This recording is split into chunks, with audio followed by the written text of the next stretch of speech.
Statement केलं होतं की मुंबई महानगरपालिकेच्या स्टँडिंग कमिटीमध्ये अंडरस्टँडिंग असतं,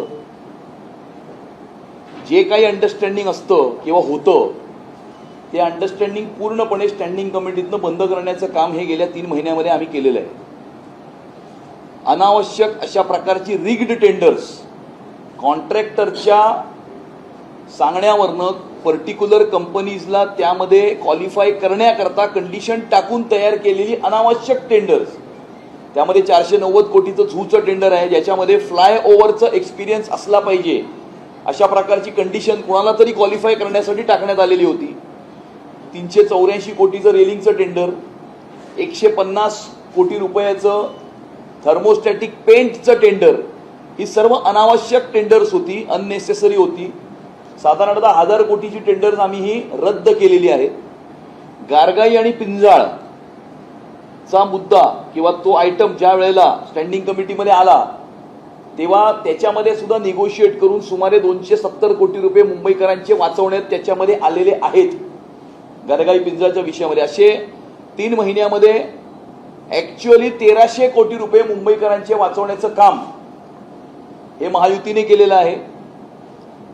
आजपासून 12, 13, 14 वर्षांपूर्वी ज्या वेळेला महानगरपालिकेच्या विद्यार्थ्यांना 27 वस्तू मोफत देण्याचा मुद्दा आला त्यावेळेला त्याच्यावरनं मोठ्या प्रमाणावरती महानगरपालिकेच्या आमसभेमध्ये गदारोळ झाला होता, भ्रष्टाचाराचे आरोप झाले होते.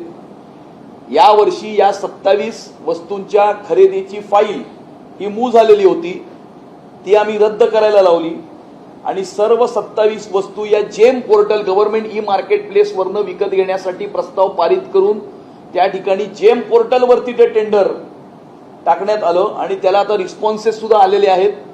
मला वाटते उद्याच्या स्टँडिंग कमिटीमध्ये 4-5 आयटमचे DL to MS पण जाणार आहेत, उर्वरित आयटमचे पुढच्या स्टँडिंग कमिटीमध्ये जातील आणि जून महिन्यामध्ये हे सर्व आयटमची डिलिव्हरी होऊन याच्यामध्ये साधारणतः 10 ते 15% जास्त बचत ही मुंबईकरांची याच्यामध्ये होणार आहे.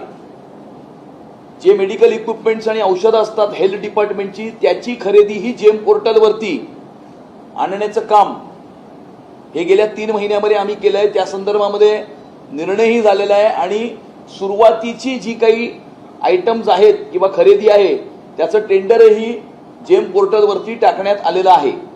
हेलो फ्रेंड्स, मैं हूं समीर। आप देख रहे हैं समाज खबरें हिंदी टीवी न्यूज़। जैसे कि आप जानते हैं कि ये न्यूज़ एजेंसी हमारे साथ कई चैनल्स के लोग जुड़े हुए हैं जो अलग अलग तरह की खबर चलाते हैं और हमारे चैनल के साथ कई 100 पत्रकार भी जुड़े हुए हैं जो हर जगह से पत्रकारिता करते हैं। हम जनता से भी आह्वान करेंगे कि अगर उनके एरिया में कुछ भी गतिविधियाँ होती हैं या इलीगल कुछ उनके साथ होता है तो उस तरह की वीडियो बना के हमें दे सकते हैं, हम चलाएंगे हमारे चैनल पर। और हमारे साथ हम आपको बता दें कि कई एडवोकेट्स भी जुड़े हुए हैं जो आपकी समस्याओं को लेकर आपका निवारण करेंगे, आपकी समस्याओं को लीगल तरीके से सॉल्व भी करने की कोशिश करेंगे।